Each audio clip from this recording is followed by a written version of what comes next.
This is the FlipNerd.com Expert Real Estate Investing Show, the show for real estate investors, whether you're a veteran or brand new.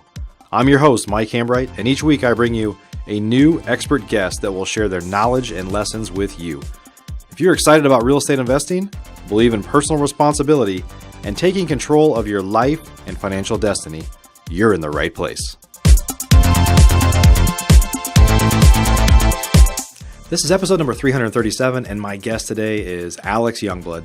Alex is a Virginia-based investor, but operates in other markets, and he's the man behind one of the largest Facebook groups for real estate investors on Facebook, Wholesaling Houses Full-Time. So in today's episode, Alex shares some awesome tips on how to hack your market. So hack is an interesting term that's been used a lot lately, but what he's talking about is how to use data to find out who's buying investor deals in your market, what they're buying, and how to turn them into hungry cash buyers for your investing business. There's some powerful lessons in today's shows, and I know you're going to love it. Please help me welcome Alex Joungblood to the show. Alex, welcome to the show, my friend. Thank you. Glad to be here. Yeah, it's good to see you. It's been a while. It has been a little bit. Yeah. Awesome. Well, hey, I'm excited to talk about this topic today. You're gonna drop some knowledge on us about market hacking. Market hacking. It sounds almost mischievous. It sounds sexy. Like somebody needs to pay for this episode because it must be good. Yeah. It's funny. I have a 9-year-old son, and I hear him use the word hacking. Like I've heard him use the word hacking and algorithms lately. But he's talking about a Rubik's. Oh man, you better watch out. That's a smart dude right there. He's obsessed with a Rubik's cube now. So he keeps like trying to figure out the algorithm. I was like, I never really referred to that as an algorithm before. It's like just you got to solve the puzzle, but apparently you need to hire him before somebody else does. Snatch him up, huh? Hopefully I have the home field advantage there. We'll see. Well, hey man, I'm excited to talk about this because I think a lot of people struggle with getting started, and sometimes it's easier than you think. It's like you don't have to recreate the wheel, just kind of reverse engineer what's going on in your market. But before we dive into that, who is this great looking man, so all knowledgeable, we call Alex Joungblood? No. Who are you, Alex? Who am I? Tell us about I've been investing for about 12 years, on and off, from the beginning.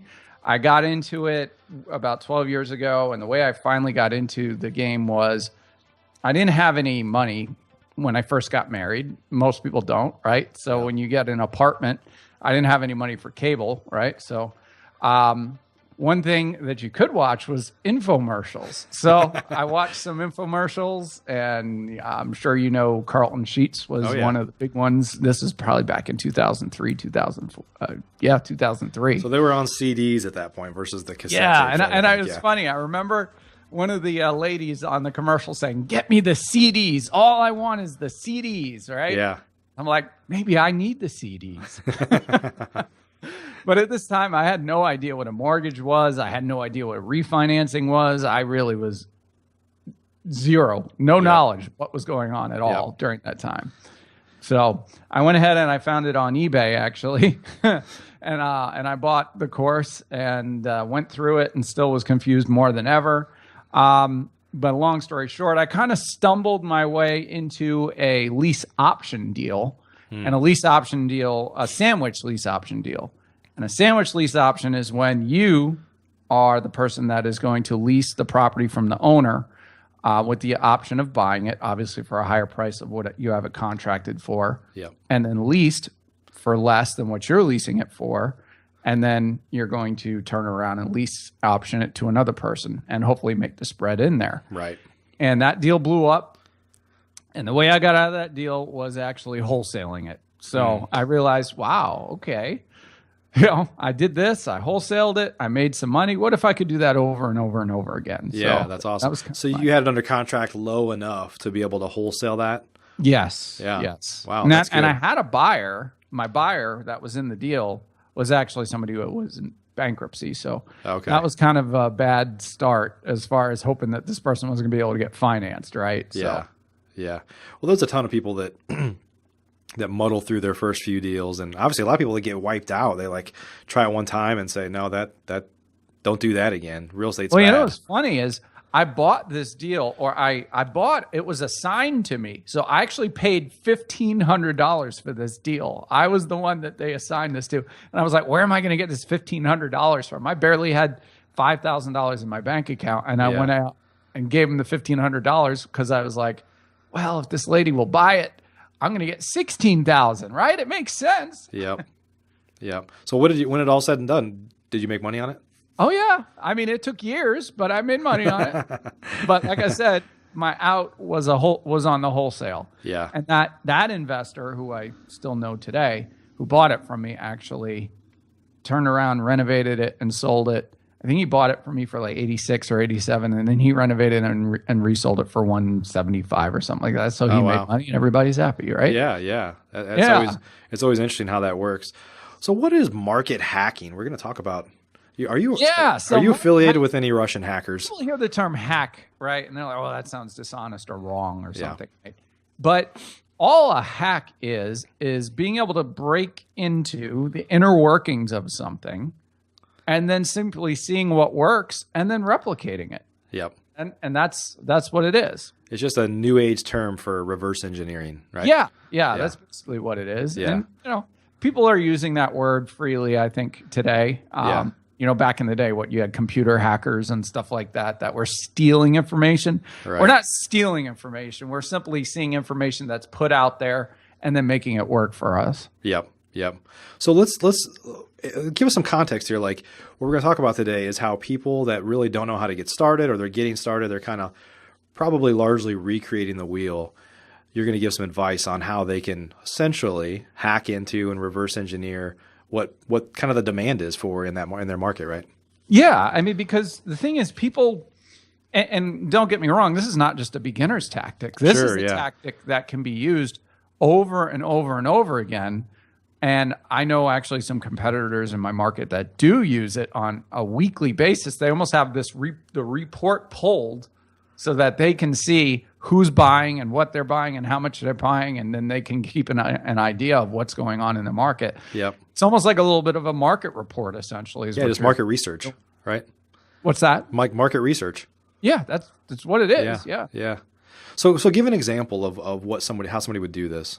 Okay. And what problem are they trying to solve? Let's start there. Somebody's going to want to do this, number one, so they can see what a deal looks like in their market, what a wholesale deal looks like. Yeah. I remember when I first got into this, and after that first deal that I had done, I was like, okay, well, if I'm going to do this again, what do these deals look like? What's somebody going to want to buy from me? How much do I need to pay or how much do I need to put this under contract for in order so I'm going to be safe and still make money on this thing?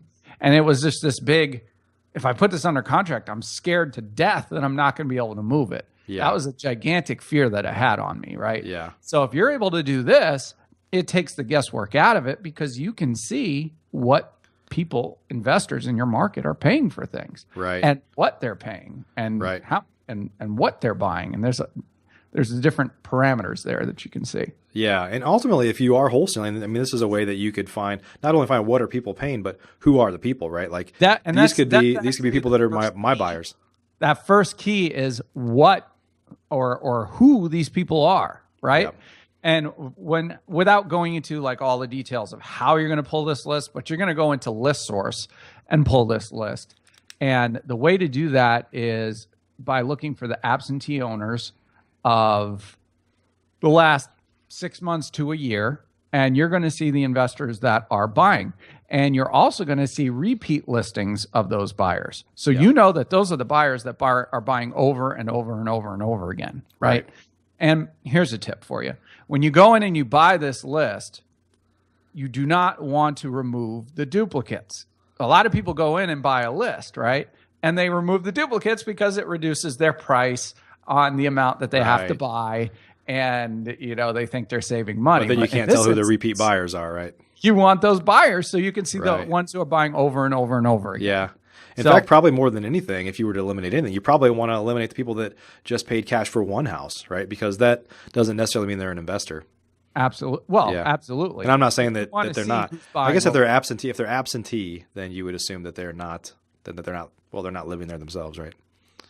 Well, and that's the thing. Absentee is going to have a different address Right.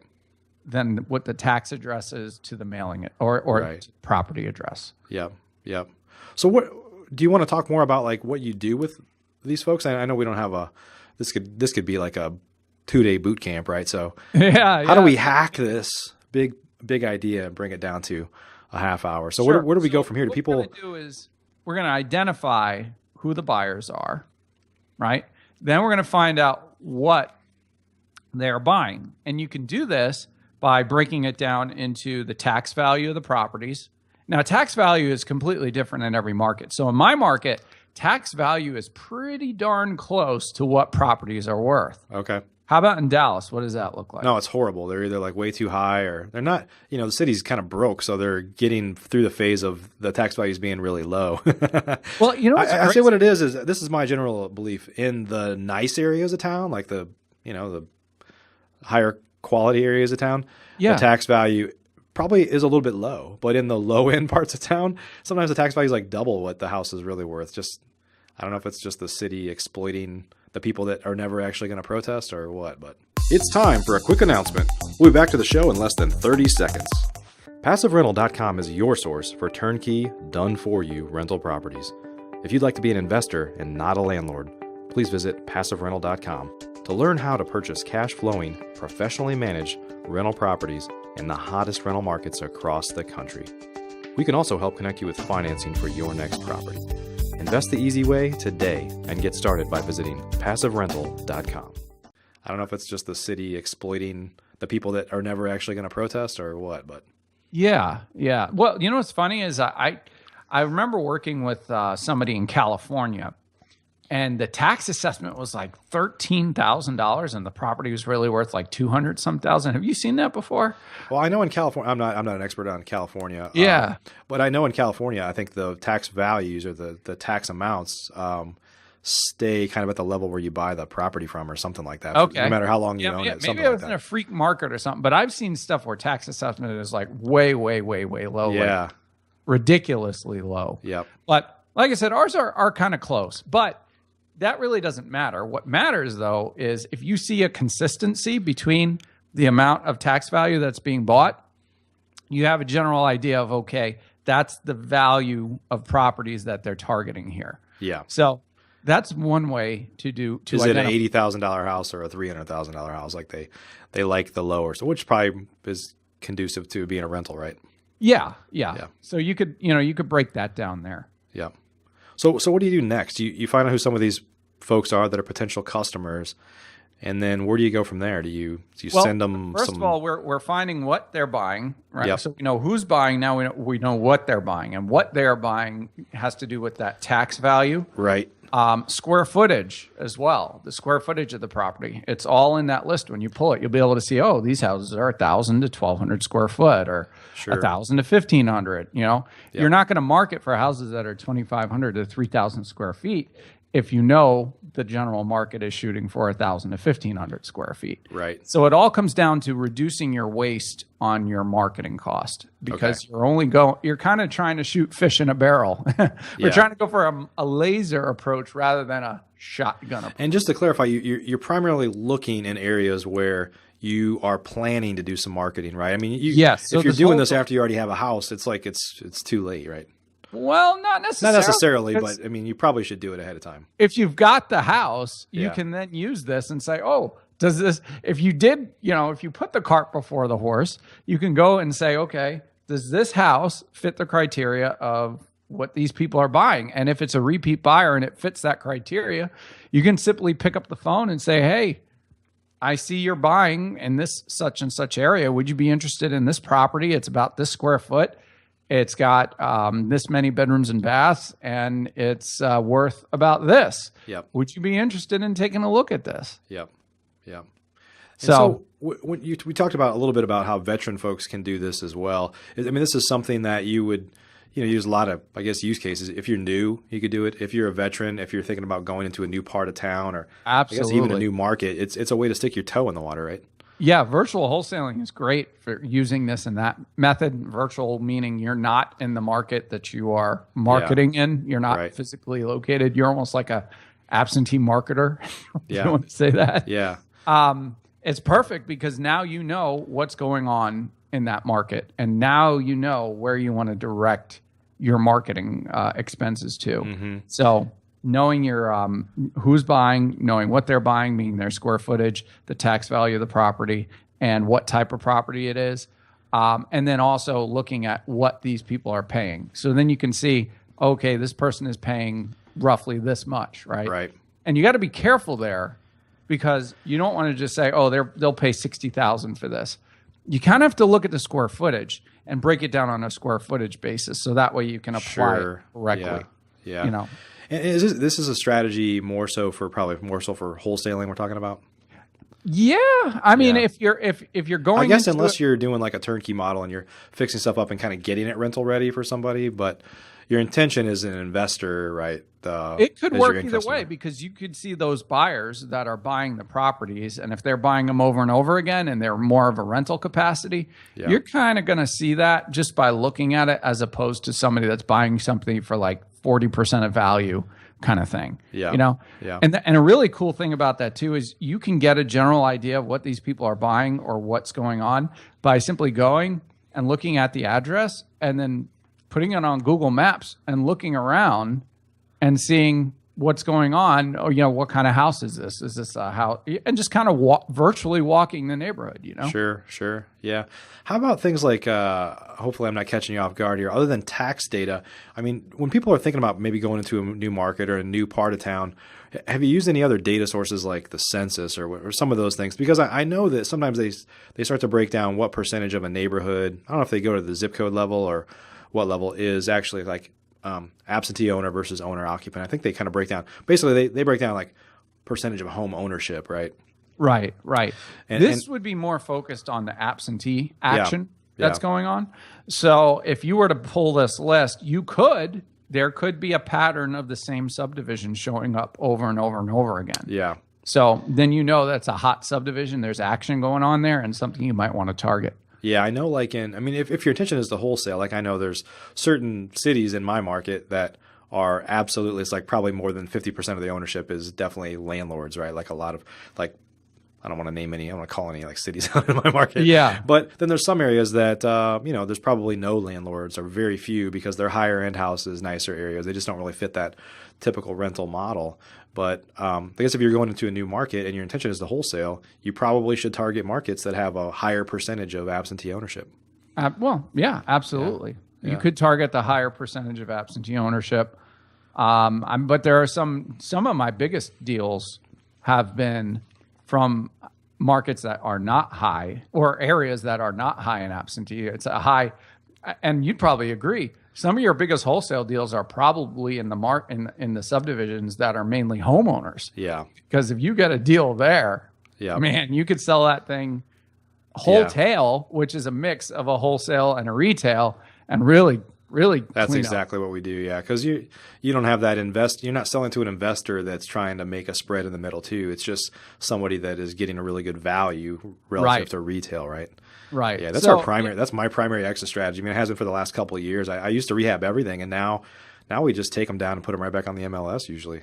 And you clean them out, or sometimes we don't do anything, but usually we at least clean the trash out, and if the yard's overgrown or something, try to give it a little more drive up appeal, but not much. Let the MLS go to work for you, right? Yeah, that's what we do. Yeah. Yeah. So talk a little bit more about once people kind of figure out essentially what you're trying to do is find people that you could sell to in your market. And then how do you follow up from a marketing standpoint to say, okay, I found this area. I've talked to these guys that want to buy in this area. Then what do you do next? That should give you more confidence to take some risk on trying to generate leads there, right? Well, right. So now we're simply going to once we've identified what's going on in that market, now we have to deploy. So now we're going to put a marketing campaign together. Deploy, that's another fancy word. Deploy? Hack and then deploy, yeah. It's kind of like military sounding. Yeah. Both of them are. Yeah. Ah, okay. So we're going to deploy a marketing campaign in that area based around exactly what our findings were. So if we know that, for instance, and this is very scalable too, right? So let's say we're just starting from the ground up and we're going to scale into this. Let's identify the subdivision that's got the hottest activity going on in it. And then when we target that subdivision, we're not going to target absentee owners only. We're going to target the property that fits that particular criteria. Right. So we're not going to go in and say, oh, we only want absentee owners. We're going to go for everybody that has equity. And you could simply go to ListSource and pull a list that is based on equity percentage, and you can get that list very easily. Sure. Hey, I want to jump into, because I forgot to ask it on my last show. We have the question of the week that I want to ask you. So question of the week. We're gonna pause. We need to actually get some fancy graphics or sound effects when I say question of the week. Yes. So hey, let's. So the question that I have for you is, how do you decide if you're going to wholesale a house versus rehab it?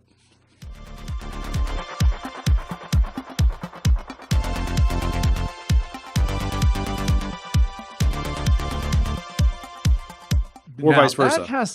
Now, there's also a mix of that too, though. The middle point, the wholesale. Right.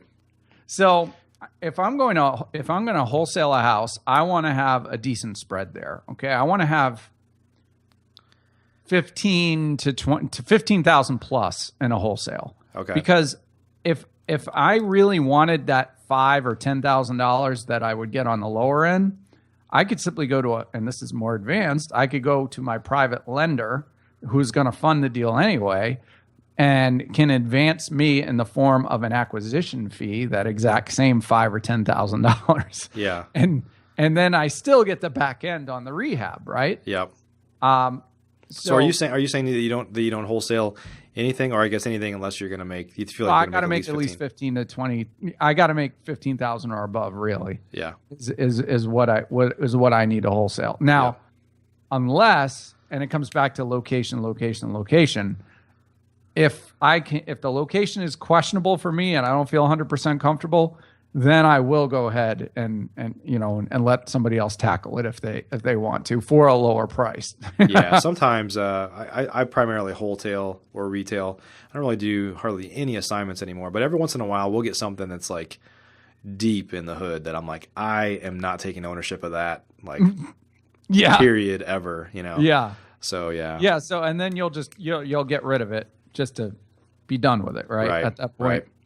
So if while we're marketing it, there's people breaking in and doing drugs, and the police are kicking in the door, like I don't want to own that. Yeah, we don't want to own that kind of problem. But if the difference between the wholesale and the renovation is just condition, you can wholesale something if it's livable and dated. Pink bathrooms, blue bathrooms, green bathrooms. You can still wholesale that. Sure. But if we've got rooms where the ceilings are caving in because there's water damage and the roof is bad and stuff like that, that's not something that's really wholesaleable. Right. So we talked about marketing. So you could deploy your marketing campaign after you kind of know who your end buyers are, right? So where do we go from there? Well, now we're marketing, right? So now the calls are coming in and business as usual at that point. So we're going to try to talk to the people that are the most motivated to get a point where we can get that appointment, go out there and make our offer. Yeah. There's really kind of two lines of thought on wholesaling usually, right? It's like go find your customers first, like who wants to buy from you, and essentially take orders and then go kind of fulfill those orders, right? And then there's the take of like, hey, I'm just going to learn how to buy like really deep to where I'm not going to have a problem selling it in theory as long as I pay a really low price, right? Yeah. So this is that version where it's like, let me go take orders. And I would say for a lot of new investors, that's usually one of your biggest fears is like, are there any deals and who would I even sell it to?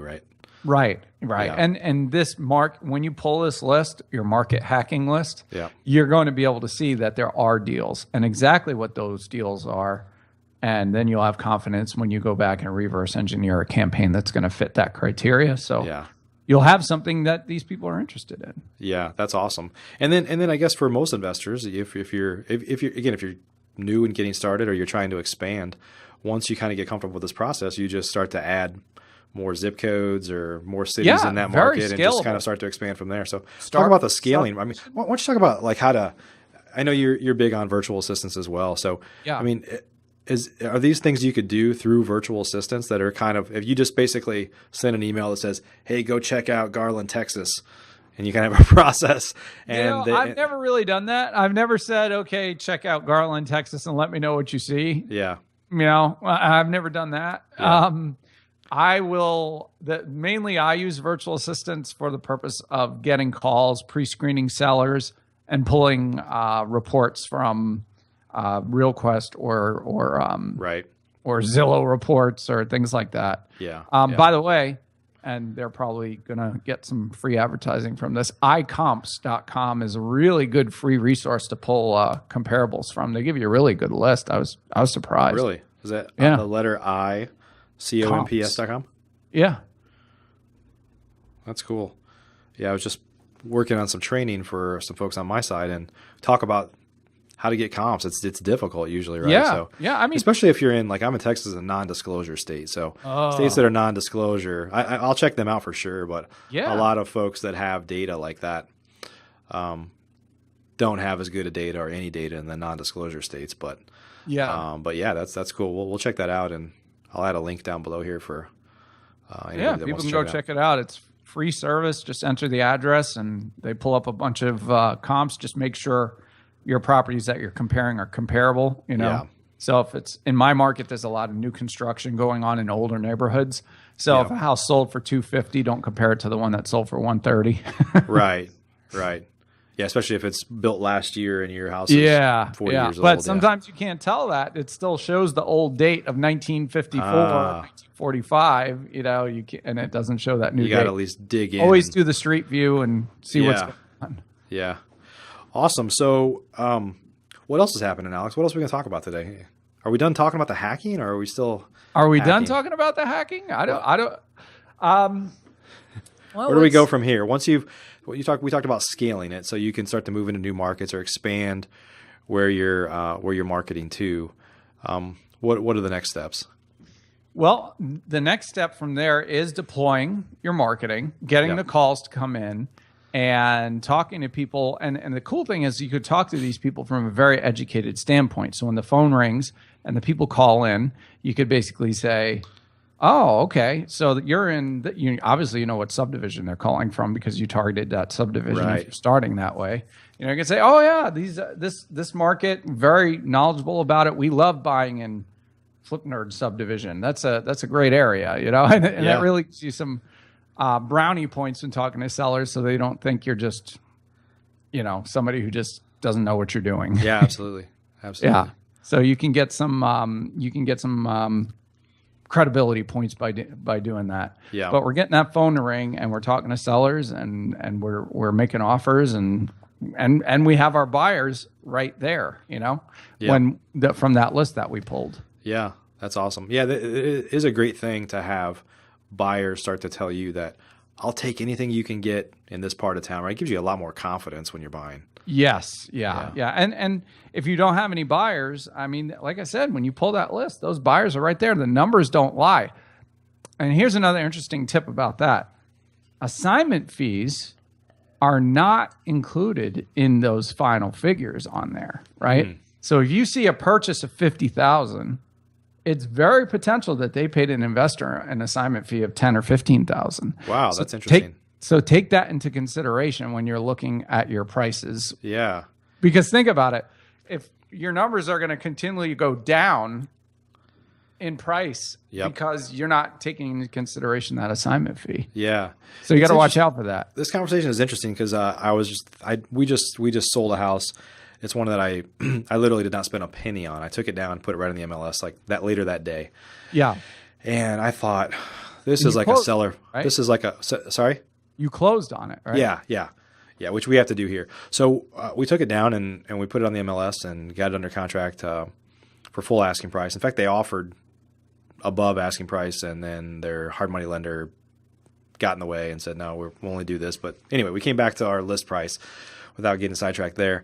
And I was sure that I was like, this has got to be like a seller finance deal. This is how they're going to make money. Because I thought they were paying me, hopefully I don't listen to this show, but I thought they were paying me for like full market value. Yeah, even though it needs work, Yeah. And then, but as part of it is kind of what's going on in this market now, right? So it's somebody that said, no, we're going to rehab it. And I was like, oh boy, good luck, yeah. But then I thought to myself, I bought hundreds of deals. I've never gone back and looked to see what happened with the person that I sold it to. Right. I know that sounds terrible, but I just have never done that. But that'd be some great information to have. I mean, I'm in a market with 7 million people, so I'm not really that worried about it. I mean, there's like, investors are like fire ants here. There's always a mound of them somewhere, So, you could always go to Zillow and see what they listed it for. Oh, yeah. Yeah, and check absolutely. all that. I mean, we have, I use virtual assistants for a lot of things, and I'm like, it'll just start to be one of our tasks. Like, in 90 days, go look, check the MLS and check some others and just see what happened. And if you don't see anything, check back again in another 60 days. And just, it'd be really interesting for us to know, because that'd be great information. And I just kind of slapping myself now because we've never actually done that. It's funny when you start talking like this, you're just like, oh, that is a great idea. Yeah. Why haven't I been doing that for the last 10 years? Yeah. Yeah.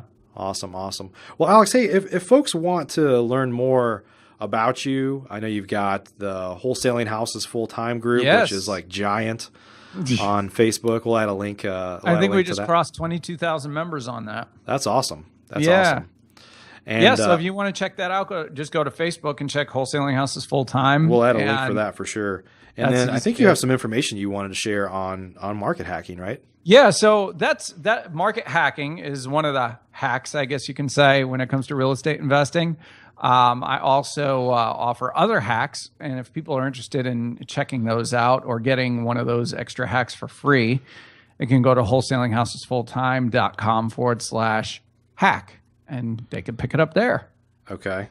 I'm going to write this link down, but that's a super long link. Wholesaling. It is. I should probably, I didn't get WHFT.com, /hack. Okay. Well, I'll add a link for that. I'm trying to take up some domain space on that, I guess. Or page space. I have a couple really long URLs too. I'm like, man, I need to find like an acronym or something that we can actually buy. So awesome, man. Well, so you recommend folks check out your Facebook group if they want to get some tips from you on market hacking and some other real estate investing tips. They go to Wholesaling Houses full-time /hack.